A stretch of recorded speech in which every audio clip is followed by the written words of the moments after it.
Good morning. My name is Petty Officer James Swann from the United States Navy. I'm a recruiter here in the city of Azusa, and my job is to ensure a great presence of the United States Navy is being felt throughout the city, not near military institutions.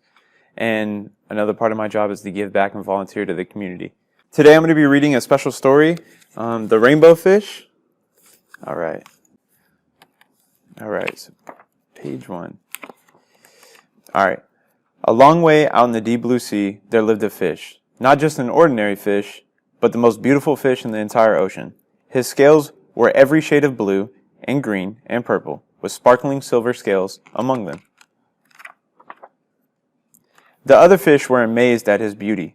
They called him Rainbow Fish. "Come on, Rainbow Fish," they would call. "Come on and play with us." But the Rainbow Fish would just glide past, proud and silent, letting his scales shimmer. One day, a little blue fish followed after him. "Rainbow Fish," he called, "wait for me. Please give me one of your shiny scales. They are so wonderful, and you have so many." "You want me to give you one of my special scales? Who do you think you are?" cried the Rainbow Fish. "Get away from me." Shocked, the little blue fish swam away. He was so upset, he told all of his friends what had happened. From then on, no one would have anything to do with the Rainbow Fish. They turned away when he swam by. What good were the dazzling, shimmering scales with no one to admire them? Now he was the loneliest fish in the entire ocean. One day he poured out his troubles to the starfish. "I really am beautiful. Why doesn't anyone like me?" "I can't answer that for you," said the starfish. "But if you go beyond the coral reef to a deep cave, you will find the wise octopus. Maybe she can help you." The Rainbow Fish found the cave. It was very dark inside, and he couldn't see anything. Then suddenly, two eyes caught him in the glare, and the octopus emerged from the darkness.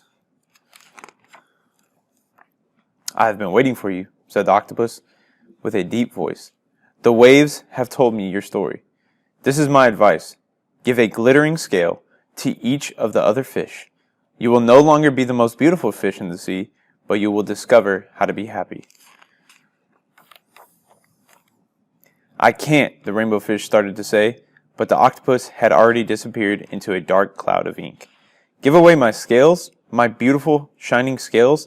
Never. How could I ever be happy without them?" Suddenly, he felt the light touch of a fin. The little blue fish was back. "Rainbow Fish, please don't be angry. I just want one little scale." The Rainbow Fish wavered. "Only one very, very small shimmering scale," he thought. "Well, maybe I wouldn't miss just one." Carefully, the Rainbow Fish pulled out the smallest scale and gave it to the little fish. "Thank you. Thank you very much," the little blue fish bubbled playfully, as he tucked the shiny scale in among his blue ones. A rather peculiar feeling came over the Rainbow Fish. For a long time, he watched the little blue fish swim back and forth with his new scale glittering in the water. The little blue fish whizzed through the ocean with his scale flashing, so it didn't take long before the Rainbow Fish was surrounded by other fish. Everyone wanted a glittering scale.